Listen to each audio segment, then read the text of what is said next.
Hey guys, welcome to the Python for Beginners course. यस भिडियोमा हामीले user input कन्सेप्टको बारेमा पढ्ने छौं. So let's start. युजरबाट कुनै पनि डेटाजहरु, भ्यालुजहरु लिनको लागि हामीले युजर इनपुट कन्सेप्टको युज गर्छौं. अहिले हामी प्रोग्रामिङ ल्याङ्ग्वेज सिकिराखेका छौं. पछि गएर हामीले आफ्नो प्रोग्राम्सहरु, सफ्टवेयर्सहरु बनाउँछौं. सो त्यो प्रोग्राम्सहरु, सफ्टवेयर्सहरु आफ्नो लागि त पक्कै पनि बनाउँदैनौ. त्यो युजर या कस्टमरको लागि बनाउँछौं. सो त्यतिखेर हामीले युजरबाट भ्यालुजहरु लिन चाहन्छौं भने हामीले युजर इनपुट कन्सेप्टको युज गर्छौं. युजर इनपुट कन्सेप्ट युज गर्नको लागि हामीले इनपुट फंक्सनको युज गर्छौं. यो इनपुट फंक्सन भनेको पाइथनको बिल्ट इन फंक्सन हो.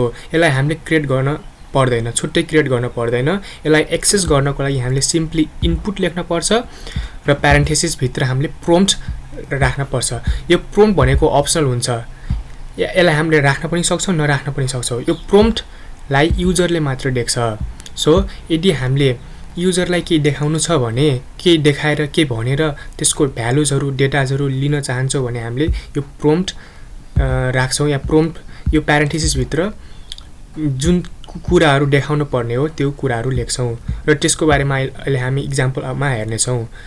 र अर्को इम्पोर्टेन्ट कुरा भनेको इनपुट फंक्सनले जहिले पनि जुन पनि डेटा या भ्यालुज युजरले हामीलाई दिएको हुन्छ त्यसलाई स्ट्रिङको फर्ममा स्टोर गर्छ. यो त एकदम इम्पोर्टेन्ट कुरा हो यो इनपुट फंक्सनको लागि. So input function always takes input in the form of string. अहिले यसको एक्जाम्पलहरु पनि हेर्ने छौं. सो फर एक्जाम्पल मैले युजरबाट त्यसको नेम लिनु छ भने मैले कसरी लिन सक्छु त? सो फर्स्ट अफ अल मैले एउटा भ्यारिएबलको नाम नेम बनाउँछु, नेम भन्ने भ्यारिएबल बनाउँछु. ओके, सो ताकि यो इनपुट फंक्सनले प्राप्त गरेको भ्यालु, यो इनपुट फंक्सनले प्राप्त गरेको भ्यालु यो नेम भन्ने भ्यारिएबलमा स्टोर होस्. नेम इज इक्वल अनि त्यसपछि इनपुट राख्न पर्यो. हामीले इनपुट फंक्सन युज गरिरहेका छौं र यसमा हामीले युजरलाई देखाउन पर्ने कुराहरु लेख्न पर्यो. फर एक्जाम्पल मैले इन्टर योर नेम लेखे भने उले अरु केही देख्दैन. यो प्यारेन्थेसिस भित्रको यो डबल कोट भित्रको यो इन्टर योर नेम मात्रै देख्छ. सो उले यो देखेसी उलाई आइडिया आउँछ कि मैले आफ्नो नेम इन्टर गर्न पर्ने छ यहाँ भनेर. सो हामीले यहाँ लेखेको. अब मैले यो नेमलाई प्रिन्ट गर्न सक्छु. अब प्रिन्ट गर्दाखेरि इन्टर योर नेम भन्यो. अब मैले यहाँ आफ्नो नेम राख्न सक्छु. ओके, फर एक्जाम्पल बेहम. So this is the output, किनभने मैले आउटपुटलाई प्रिन्ट गरिरहेको छु. त्यसै गरेर मैले यहाँ भने थिए जहिले पनि यो इनपुट फंक्सनले इनपुटलाई स्ट्रिङको फर्ममा लिन्छ.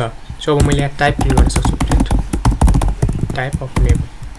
टाइप प्रिन्ट गर्दाखेरि इन्टर योर नेम, फेरि मैले बेहम राखेँ अनि यहाँ बेहम अनि त्यसपछि डेटा टाइप चाहिँ स्ट्रिङ, क्लास स्ट्रिङ भनेको डेटा टाइप स्ट्रिङ भयो.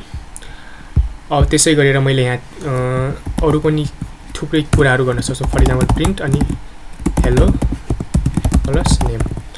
अब यो हेलो भनेको स्ट्रिङ हो र नेम भित्र पनि स्ट्रिङ भ्यालु रहेको छ. सो मैले दुईटालाई कन्क्याटिनेट गर्न सक्छु. कन्क्याटिनेट गरेर एउटै बनाउन सक्छु. हामीले पछिल्लो भिडियोमा स्ट्रिङ कन्क्याटिनेसनको बारेमा पढेका थियौं. यसमा मैले स्ट्रिङ कन्क्याटिनेसनको बारेमा डिस्कस गरेको थिएँ.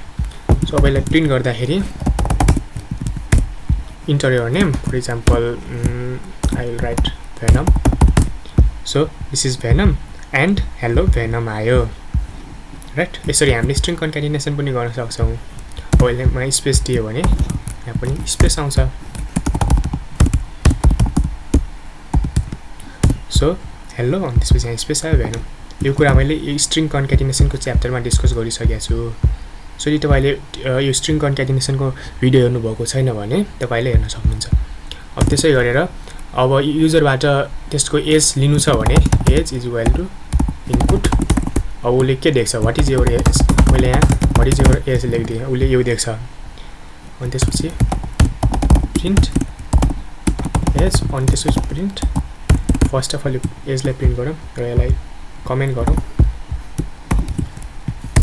What is your age. Age आयो सपोज 19 प्रिन्ट भयो. किनभने मैले यो एजलाई प्रिन्ट गरिरहेको छु र एज भित्र 19 छ. यो इनपुट फंक्सनले यो प्राप्त गरेको भ्यालु यो एजमा स्टोर गरेको छ, एज भन्ने भ्यारिएबलमा, र मैले त्यसलाई प्रिन्ट गरिरहेको छु. अब मैले भने थिएँ यहाँ स्ट्रिङको फर्ममा मात्र लिन्छ यो इनपुट फंक्सनले. सो यसको टाइपलाई प्रिन्ट गर्दाखेरि